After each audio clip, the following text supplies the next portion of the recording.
مادر خوب از روی تو رنج عذاب کشیده است. برای تولدی تو خیلی رنج کشید، به مرگ دست به گریبان شده بود.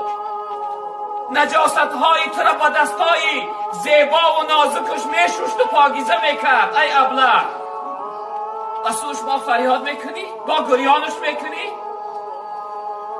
شبی که تو را خواب نمیبود او خواب نداشت، تا سحر تو را الله میگو، تا سحر همراهی تو بیدار بود.